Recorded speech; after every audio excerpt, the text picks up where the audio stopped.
बिस्मिल्लाहिर्रहमानिर्रहीम। अस्सलाम वालेकुम दोस्तों, मैं हूँ आलिया नज़ीर और आप देख रहे हैं मेरा यूट्यूब एंड फेसबुक चैनल। अभी हम बात करने जा रहे हैं चांद ग्रहण के हवाले से। चांद ग्रहण लगना है 3 मार्च को, 3 मार्च को लगना है पाकिस्तान में। इसकी विजिबिलिटी जो है वो पास चल रही है, यानी कि ये हमें नज़र जब तकरीबन इस तरह लगना है 5 बजे के करीब, तो ये सनराइज जब मून राइज होगा ना, फिर हमें अफ्तार के टाइम पर करीब पे नज़र आएगा और पार्शियल नज़र आएगा। और प्रोबेबिलिटी ये है कि चांद ग्रहण जो है वो पूरे ग्रहण के बजाय हमें एक सुर्ख कलर का, रेड कलर का चांद दिखाई देगा।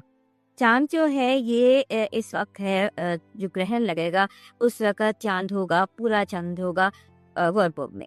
और ये पूरा चांद जो है ये एक्चुअली एक सीरीज चल रही है 2025 से, वर्गो और पाइसेस में ग्रहण लगने की वेस्टर्न एस्ट्रोलॉजी के हवाले से।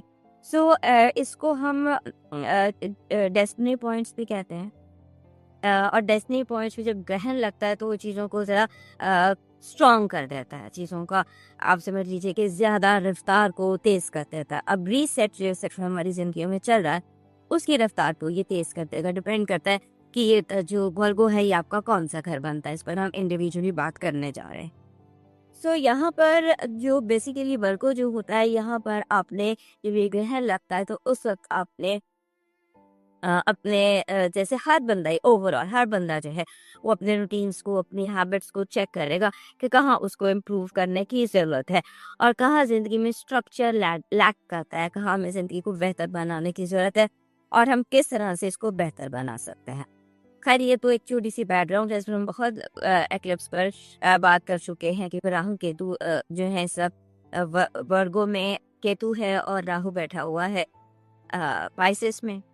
सो ये दोनों जो एक्सेस है ये सारी दुनिया के लिए बहुत इम्पोर्टेंट है, क्योंकि दुनिया में जो हम चेंजेस देख रहे हैं वहाँ पर एंडिंग्स और बिगिनिंग्स का ये सारा इस वक्त खेल चल रहा है। सो एंडिंग्स एंड बिगिनिंग्स जो है वो दे मैटर लॉट, इंडिविजुअली भी, पॉलिटिकली भी और सारी दुनिया।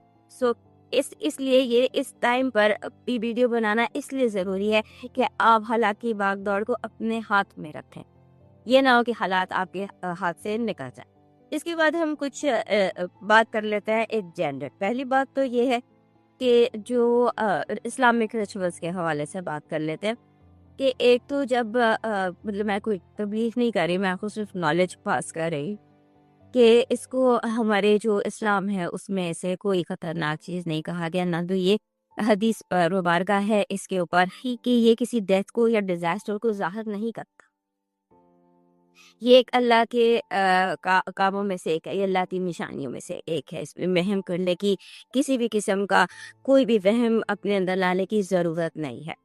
उसके बाद कुछ रिचुअल्स थे जो आप सल्लल्लाहु अलैहि वसल्लम इस टाइम पर किया करते थे, उसमें एक तो नमाज है। कहते हैं कि जब चांद ग्रहण, सूरज ग्रहण लगता है तो उम्मत पर 2 नफल वाजिब हो जाते हैं। सो जब चांद ग्रहण लगता है तो उस वक्त नमाज कसूफ खसूफ जो है वो वाजिब हो जाती है। 2 नफल अदा करने होते हैं और इसके अदा करना जो है बेहतर ही है कि आप ड्यूरिंग जब वो ग्रहण लगा होता है उस टाइम पर नमाज अदा कर लीजिए 2 नफल।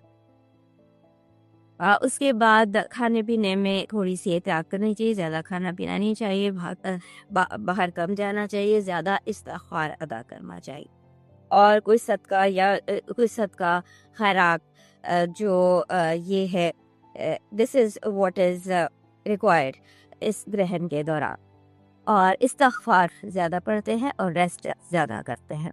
उसके बाद ये जो चांद ग्रहण जब भी लगता है, ये बिकॉज़ फेमिनिन एनर्जी है तो ये तमाम फीमेल्स को अफेक्ट करता है वन वे और अनदर, स्पेशली वो ख़वातीन जो प्रेग्नेंट होती है।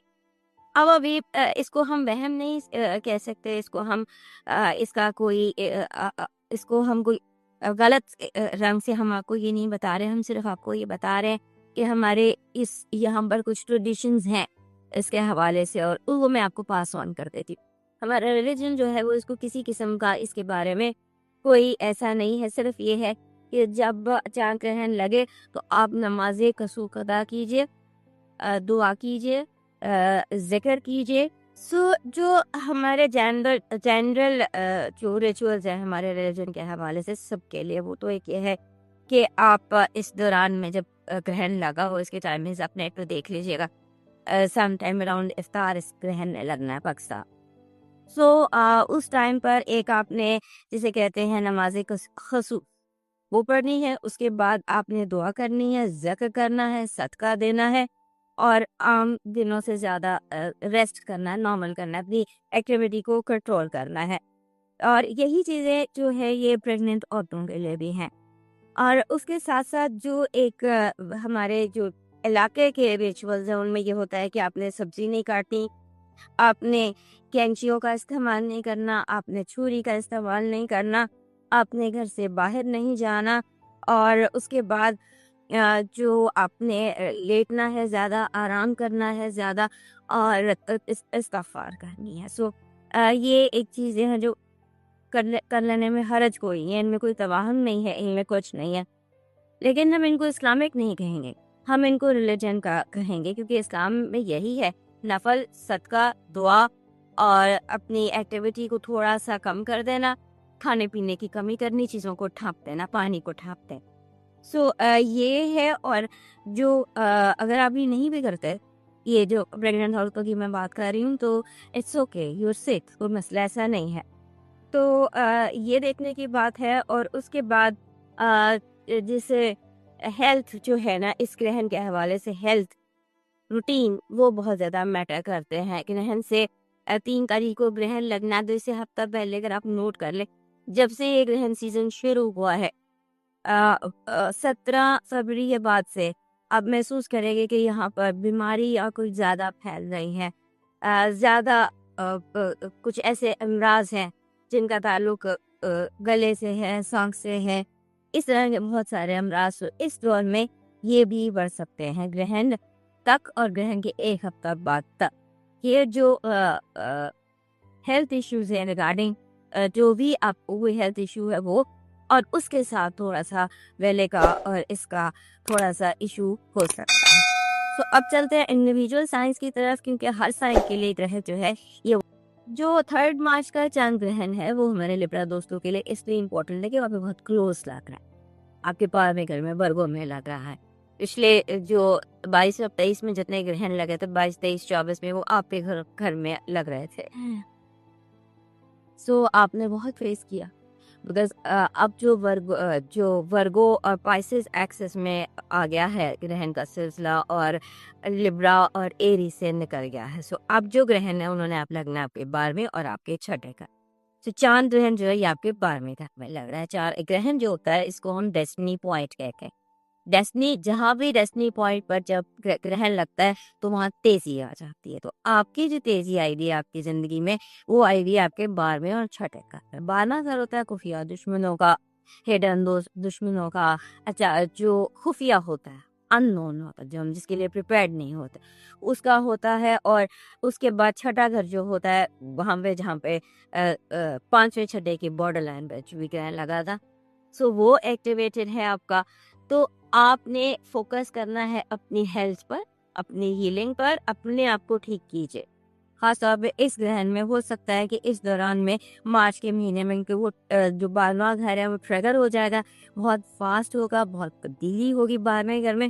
हो सकता है कि आपको फील हो कि आपको नए सिरे से दुनिया के साथ चलना है और अपना फोकस अपना रखिए अपनी ज़ात के ऊपर कि मुझे अपने आप को ठीक करना, मुझे अपनी ज़ात के ज़ख्मों को हील करना है। मेरे अंदर जो प्रॉब्लम्स हैं या मुझे जो लोगों ने ज़ख्म पहुंचाए मैंने उनको हील करना है, बाकी सब कुछ बात है। फोकस ऑन योर हीलिंग, शिफा पर, कुदरत से शिफा पर, अपने ख्वाबों पर ध्यान रखिए, अपनी छठी हिस्स पर ध्यान रखिए।